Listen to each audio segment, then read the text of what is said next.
Hey everyone, and welcome to part two of our early comics preview show. My name is Matt. Andy is not with me. He's actually out on the floor right now, doing a little bit more work out in the store. We wanted to make this part two to yesterday's video, because as we mentioned yesterday, there was a little bit of a shipping snafu with the books from Lunar Distribution, which is DC, Image, Vault, Mad Cave, and other publishers like that. They actually didn't come in on Friday or Monday like they normally do. They came in today. So they will be on store shelves tomorrow. No worries there. And they are on the website right now too, infinityflux.net, if you want to follow along while we go over these. But like I said, wanted to make another video because there are some great books coming out from those publishers this week, and we wanted to give them the appropriate spotlight, let you know what's coming out, because yeah, there's some really cool ones. Now, unlike our other show, I didn't pull any variants to show you, but the variants are on the website again. So if you want to see the variant covers for all of these books, please visit infinityflux.net and you can see all of them. And since these came in a little bit later than usual, we are still working on getting our website updated. So if the books don't show up under the square that says new releases for 9/18, you can actually use the search bar. Just search for Superman 18 or Wonder Woman 13 or whatever it is, and they will come up. They are there. We're just working on getting them categorized appropriately. But let's get started with some of these great books. We've got 3 Absolute Power tie-ins this week, and we're going to start with Absolute Power Super Sun #1. This is a one-shot written by Sina Grace and Nicole Maines. The art is by John Timms and Travis Mercer. And, you know, at the end of, or during Absolute Power #3, John Kent had the Brainiac Queen purged from his body and his mind.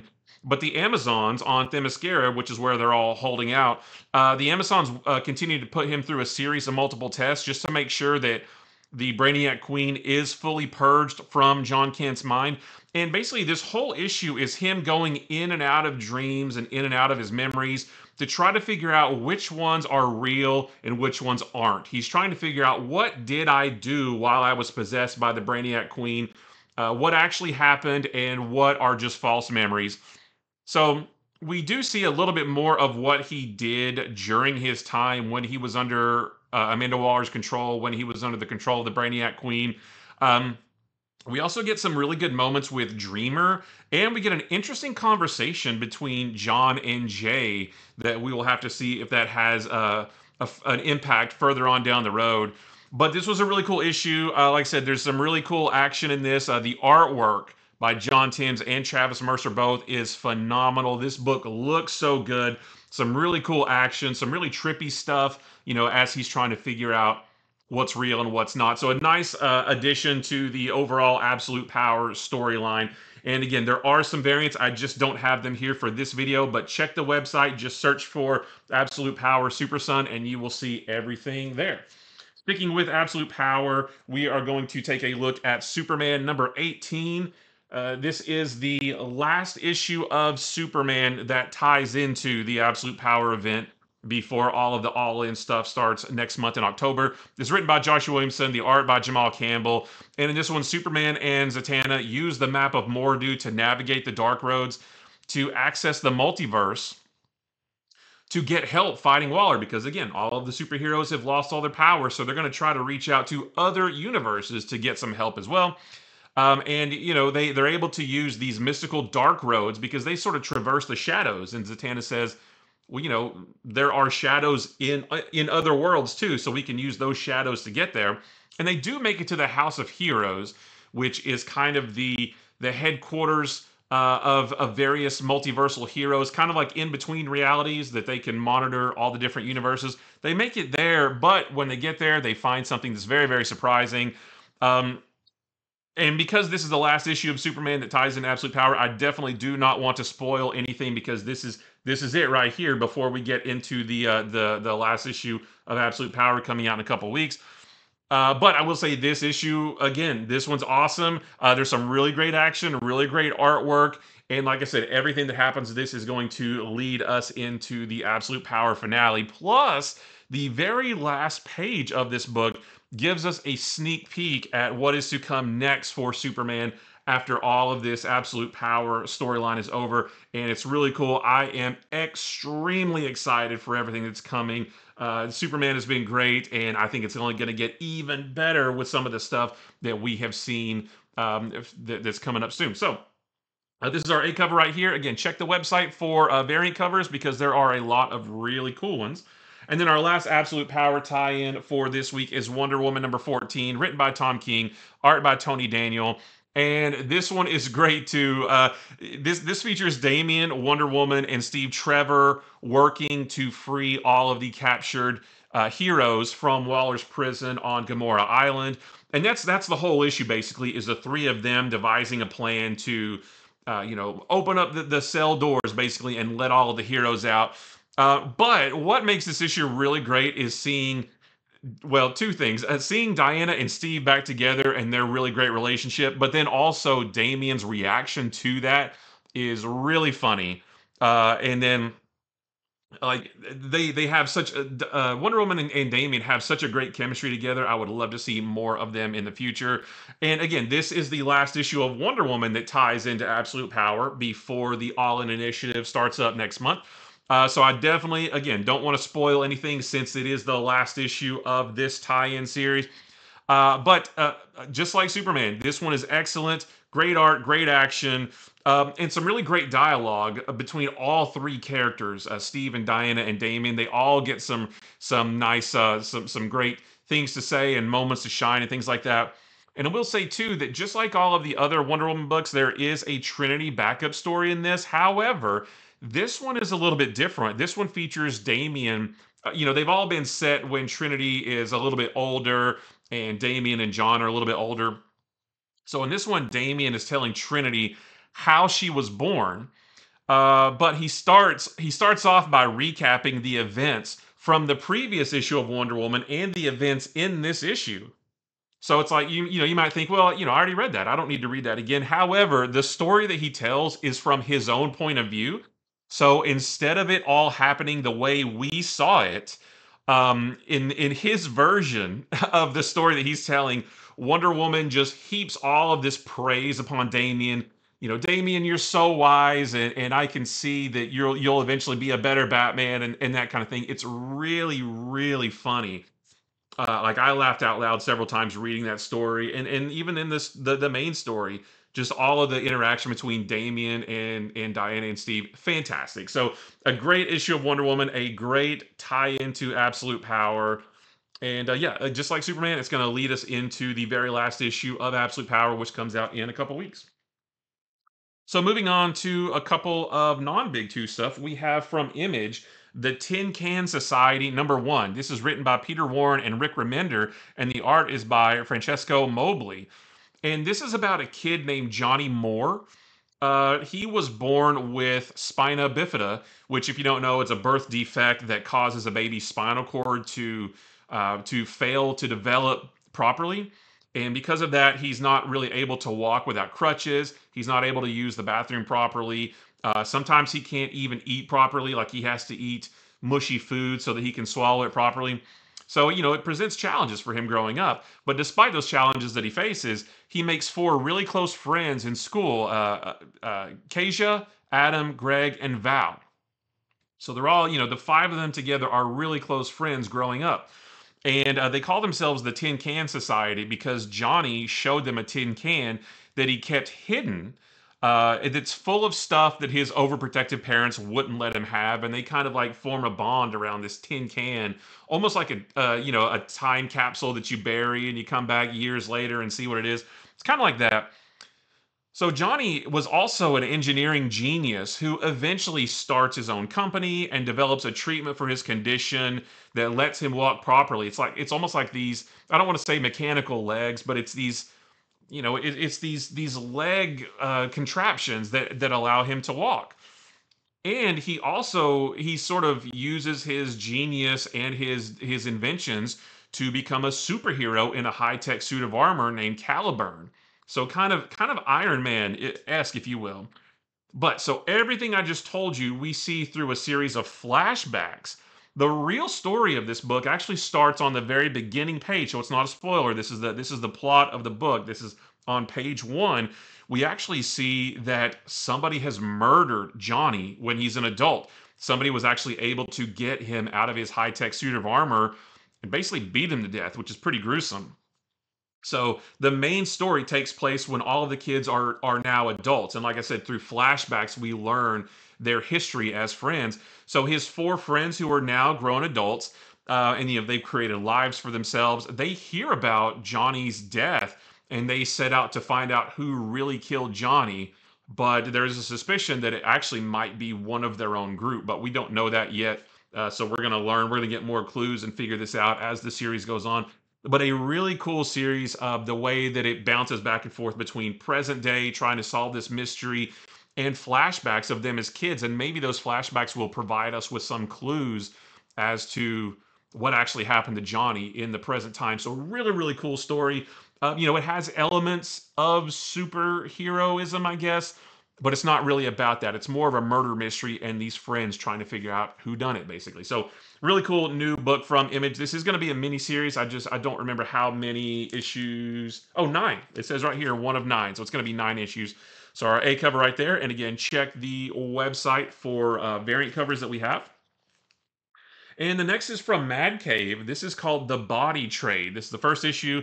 This is written by Zach Thompson. The art is by Jock, but not the Jock that has worked with Scott Snyder on, on Batman and the Losers and things like that. This is another artist named Jock, J-O-K, instead of J-O-C-K.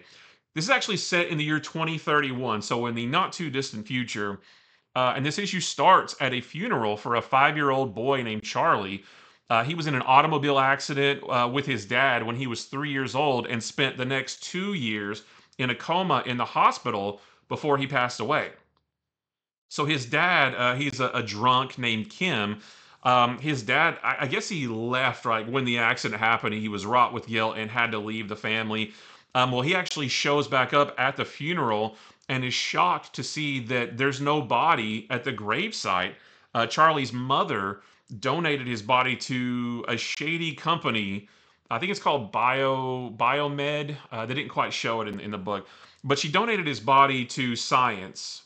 But it was to this shady company. But in exchange, they paid off all the medical bills, which apparently were astronomically high. They paid for the funeral costs and all that kind of stuff. Well, Kim, he's finding this all out after the fact, so he's outraged and he goes to the hospital to try to find out where is my son's body. Who can I talk to find out where it is? But he's not given any information whatsoever, and instead he gets escorted out of the hospital when he becomes a little bit violent and belligerent with one of the staff. But he's not happy with that, so he actually follows a truck from the hospital to try to find out where is this truck going, where is this company, what are they doing, where is my son's body. He's able to get a peek inside the truck, and he's pretty shocked by what he sees inside. It's pretty terrible, and I'll leave it at that. So this is going to be a mini series of a father trying to investigate who is this company, what are they actually doing with these bodies. He doesn't know yet that they're doing anything shady, but we as the readers can kind of pick up that they're doing stuff that's not so great with these bodies, and they're trying to entice people to donate dead bodies to their research or whatever it is that they're doing. We don't know yet, but I'm sure we'll find out. So a really cool kind of macabre book from Mad Cave. They've been putting out a lot of good stuff. So highly recommend that one if you're looking for something a little bit different. And then going back to DC, we have Multiversus Collision Detection #1. So this is a book that ties into the Multiversus video game, which if you don't know is kind of like Smash Brothers, but with a bunch of WB characters: Superman, Batman, Wonder Woman, Bugs Bunny, Steven Universe. Who else we have on the cover here? The guys from Adventure Time, Finn and shoot, I'm blanking on the other one. The Scooby Gang, all those guys. So this ties in with all that. It's written by Brian Q. Miller, and the art is by John Samariva. And in this one's kind of a setup issue, mostly focusing on Batman, Superman, and Wonder Woman. They all have these similar weird dreams where they see strange symbols of a rabbit and a witch and a star child, or they say a child with a star on his belly, I guess. They're talking to each other to try to figure out what all of this means, when suddenly they're transported to the house of another well-known DC couple. I won't tell you who, but that couple isn't home, but their child is. But they're surprised to see that the child is not alone. There is another well-known WB character there with them, a WB character, but not a DC character. So it could maybe be any of the ones here. And we'll have to see where the story goes. We're not given a whole lot of clues as to what is it that's going on. It's all a big mystery at this point, but it all will work itself out over the course of the miniseries. But this was a really fun issue. The artwork is appropriately cartoony. Like it totally works for this story. And there's some really funny moments, and it's going to be really funny to see Batman, Superman, or Wonder Woman team up with some of these other characters right here, Bugs Bunny and all those guys. It's going to be really cool. So a really fun series. If you're a fan of the game, you're definitely going to want to pick this up. And just like all the other books, check the website, infinityflux.net, for the different variant covers that we have. Going back to Image, we have the Power Fantasy #2. And the first issue was really cool. The idea in this book is that there are 6 superpowered individuals on Earth. And if they were to come together and use their powers, they could basically destroy the planet. So they kind of sort of try to stay away from each other, or if they don't, they've made a pact to keep each other in check, not fight each other, because that could cause devastation for the planet. So the world is on high alert after Etienne did the extreme thing that he did last issue. And if you read the first issue, you know exactly what I'm talking about.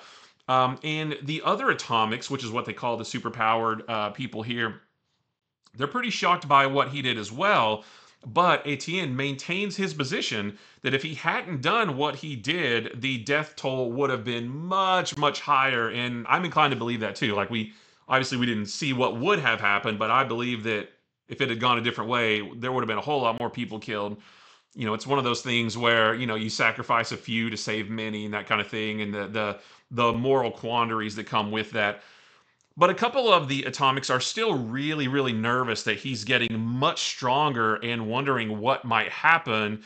And we're talking about Etienne here. What might he do if he stops restraining himself so much? So it sounds like maybe they might come up. It's kind of like Batman, how he has contingency plans for all the members of the Justice League. It sounds like the atomics might do the same thing for Etienne, but he's this so wildly powerful telepath. I don't know what they might do to rein him in if it gets to that point. So another really cool issue of the Power Fantasy, and yeah, we'll have to see if this whole series results in Cataclysm of the World. And then the next one is Grommets #4. Now, I actually thought that this came out.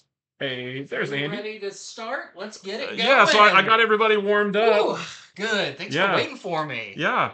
Do you have any books you want to talk about? Oh, Your chair's over there. Ooh, nope, didn't read any books. Okay, because they only came in like a couple hours ago, right? Yeah, I'm still putting them on the wall. Yeah. But hi everybody, just want to come in and say hi. Yeah, crazy week, a weird week for comics. I know this is a weird video, but we just wanted. There's so much cool stuff that came from DC and Image and all those other guys. We just wanted to tell you about them because they're really cool. Yep. So everybody enjoy, and everything should be up on the website by now. Yep. Everything should be squared away. So head on over to infinityflux.net now. Over there, where you can place your orders. I'm not getting rusty. Yeah, you're like a well-oiled machine. Well-oiled. So I'm gonna talk about Grommets #4 real quick because, like I said, I thought this came out a couple weeks ago, but we actually got a bunch of them today. So I don't know if the release date got pushed back or maybe our order was delayed. But since we have so many on the website, I wanted to talk about it because I absolutely love this series. So in this one, Rick's grandpa, he goes out of town, and so Rick plans to have a few friends over for a small get-together, eating junk food, watching movies, that kind of thing. And Samra, who I think we met last issue, she actually calls up Rick and asks if he is going to be at, or I'm sorry, she calls Brian. Excuse me. She calls Brian and asks if he's going to be at Rick's get-together. And it's very obvious that she likes Brian, so he gets really excited about that. However, before he goes, Brian's dad actually gives him some really bad news for him. I mean, not nobody died or anything like that, but he gives him some really bad news that a kid doesn't want to hear and kind of ruins the whole night for him. And it kind of drives up when Brian tells Rick this bad news. It kind of drives a little bit of a wedge in between their friendship, and we'll have to see like what that does to them. And then something happens at this little get together that seems like it's going to lead into the next issue. Yeah, this is another not much to say about this other than this series is so cool. It's a great story. It's got great art, great coloring, great characters. And it's a nice change of pace from every other book that's out there right now because it's not superheroes, it's not supernatural, it's not a murder mystery. It's just a slice of life book set in the 80s with these skater kids. And, I can relate to that a little bit, being a little bit of a skater kid in the 80s myself. So I just love it. And like I said, just wanted to, you may already have it if your shop got it when I thought it came out. But like I said, we got a whole bunch. So I just wanted to let you know that it is on the website if you love this series as much as I do and want the next issue. And actually, that is all of the ones that I had a chance to read because, again, these only came in a few hours ago. I took a big stack of them to try to read as many as I could. I did not get through all of them before it was time to make this video. But so, just a lightning round, a couple others. We've got Jenny Sparks, #2, this awesome Tom King, Jeff Spokes book, a Black Label book about Jenny Sparks, trying to keep Captain Atom in check, and she's the only one who can do it. But why is she the only one? That's what we're going to learn through the series. So issue #2 is out this week. We've also got Dark Knights of Steel Allwinter #3, set in the Dark Knights of Steel universe, but kind of a little side story featuring Deathstroke as kind of a mercenary assassin Viking kind of character, and the child that he is trying to protect. And I believe, like I said, I haven't read it. I believe Batman shows up in this, which is really cool because he was really cool in the main series. So if you love this as much as I do, definitely pick up issue #3 this week. We've also got Witchblade #3. This is the Witchblade reboot that I've really been enjoying. I didn't read much Witchblade back in the 90s, but this is a really cool, compelling story, a nice update. So if you're checking out the reboot, you can pick up issue 3 this week. We've also got one. I was so sad that I did not get time to read this beforehand, but this is Epitaphs from the Abyss #3. And you can read these at any point. This is just anthology horror. I believe this one has 2 or 3 different stories in it, just done in the style of the classic EC horror books.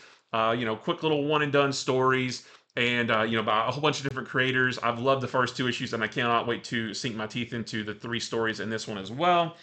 And then my Energon Universe fans, you are going to love that Destro #4 is out this week. This is the next to last issue of this series.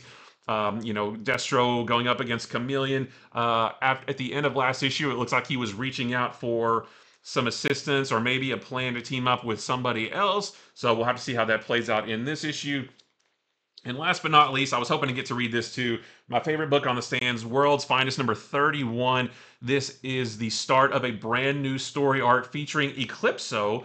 And this might play into I don't want to spoil anything, but the events in this story I might be wrong, but they might play into a little bit of what happens in the DC All In special that comes out on October 2nd.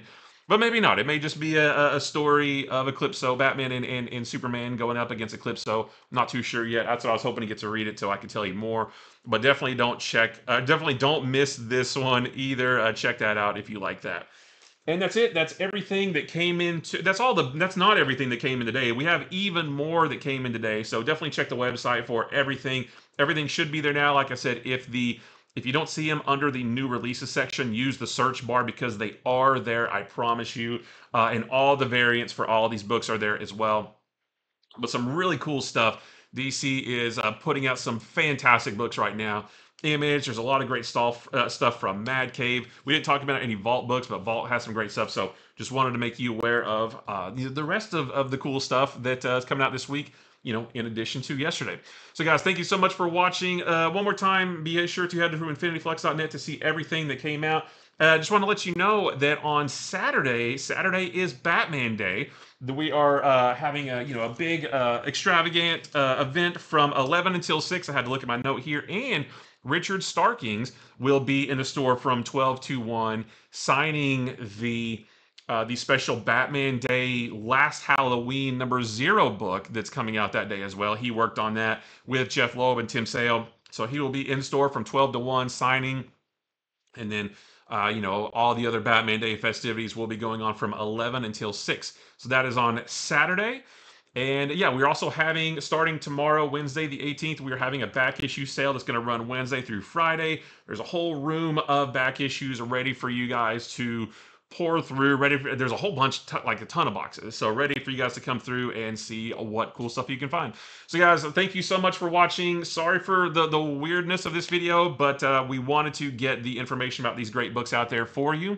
Andy and I will be back tomorrow with top comics to pre-order in a flash, and it is the next episode of our Infinity Flux letters page, which is the next which is our live stream show where we talk about your questions and comments. We do it live. We can talk to you while we're live. So if you have any questions that you want to ask us, if you have any topics you want us to talk about, or just if you want to hear us weigh in on anything, leave it in the comment to this video, yesterday's video, any video. We will compile those together and we will address them tomorrow. So guys, thank you so much for watching, and until tomorrow, see ya.